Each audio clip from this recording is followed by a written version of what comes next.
Assalamualaikum warahmatullahi wabarakatuh. Kaum muslimin yang berbahagia, di antara daya dukung makmurnya sebuah masjid adalah pendanaan yang cukup.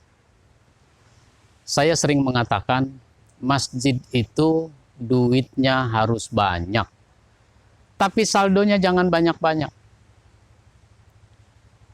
Saya tidak bangga kalau masjid mengumumkan laporan keuangan pada hari Jumat dengan saldo yang besar. Saya malah prihatin. Kenapa saya prihatin? Karena ini namanya dana tidak termanfaatkan dengan baik. Kalau begitu, untuk apa dana masjid? Dana masjid itu adalah untuk masjid dengan segala aktivitasnya. Di antara daya dukung aktivitas itu adalah sumber daya manusianya. Maka keluarkan dana masjid untuk aktivitas masjid, untuk sumber daya manusia masjid, dan untuk berbagai sarana pendukung lainnya. Oleh karenanya, uang masjid itu satu, untuk membiayai aktivitas. Ada sholat Jumat, ada kegiatan pengajian, ada majelis taklim, dan seterusnya. Ini adalah aktivitas masjid. Ada perpustakaan yang harus selalu membeli buku baru. Itu keluarkan uangnya. Ada kebersihan. Jadi ini untuk aktivitas. Yang kedua, untuk pemeliharaan masjid. Uang masjid untuk pemeliharaan masjid.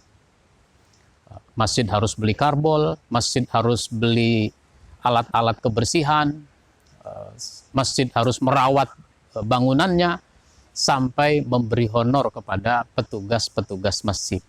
Keluarkan uangnya. Malah dalam bahasa bercanda, ngasih honor marbot jangan banyak-banyak. Pakai standar UMR saja. Wah, kalau standar UMR sih saya juga mau, Pak Ustadz. Karena nggak jelas, makanya nggak ada yang mau. Atau nggak banyak yang mau. Akhirnya apa? Masjid kita tidak terpelihara dengan baik. Masjid itu dananya digunakan untuk membantu jamaah yang mengalami kesulitan. Ada orang punya problem dari segi keuangan, kita boleh saja membantunya. Tinggal persoalannya, apakah membantu itu sifatnya meminjamkan atau dikasih. Itu semua dimusyawarahkan. Kalau larangan sih tidak ada. Dana masjid untuk masjid dengan segala aktivitasnya. Ada jamaah kita mau usaha, tapi nggak punya modal, modalnya boleh dipinjamkan dari masjid. Nanti kalau nggak dibayar bagaimana? Jangan suudzon pada jamaah kita. Maka jamaah kita diberi pengertian, jamaah kita diberi wawasan, agar dia punya tanggung jawab. Karena ini utang namanya. Itu contoh.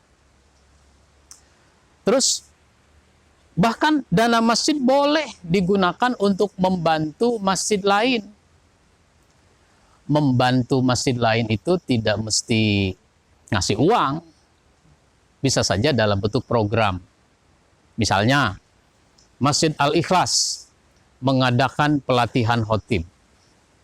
Masjid An-Nur, Masjid Istiqomah, Masjid Al-Anwar, masjid yang lain-lain itu sekitarnya, sekelurahan, sekecamatan, itu silahkan kirim peserta. Nggak usah bayar, gratis. Dikasih ilmu, dikasih makan, dikasih buku. Untuk ikut program ini gratis. Dananya dari mana? Dari Masjid Al-Ikhlas.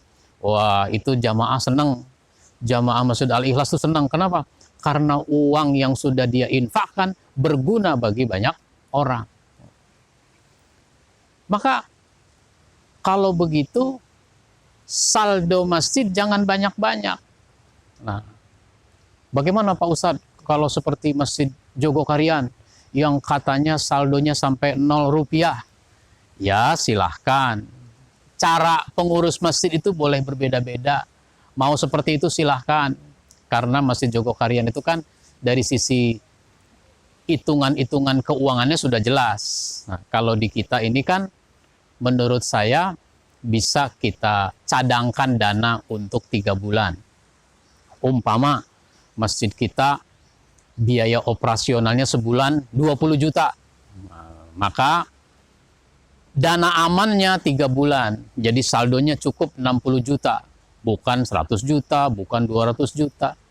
Nah, itu namanya nanti numpuk-numpuk uang. Buat apa uang ditumpuk-tumpuk? Ada yang nyeletuk. Buat diumumkan Pak Ustadz. Masa uang buat diumumkan? Uang itu buat dimanfaatkan biar supaya dia berguna, dirasakan manfaatnya bagi banyak orang. Nah, inilah sesuatu yang harus mendapat perhatian kita semua. Jamaah kita mau berinfak, pengurus masjid menggunakan infak jamaah untuk sebesar-besarnya kemaslahatan, sebesar-besarnya kebaikan, sehingga orang mau berinfak lagi. Kalau saldonya banyak, nanti jamaah malas berinfak. Infak sih nggak usah banyak-banyak di masjid. Yang itu aja 300 juta belum dipakai. Nah, jangan sampai begitu. Mudah-mudahan ini mengingatkan kita semua, karena kita ingin keberadaan masjid kita memberi kontribusi, memberi manfaat yang sebesar-besarnya. Wabillahi taufiq wal hidayah. Wassalamualaikum warahmatullahi wabarakatuh.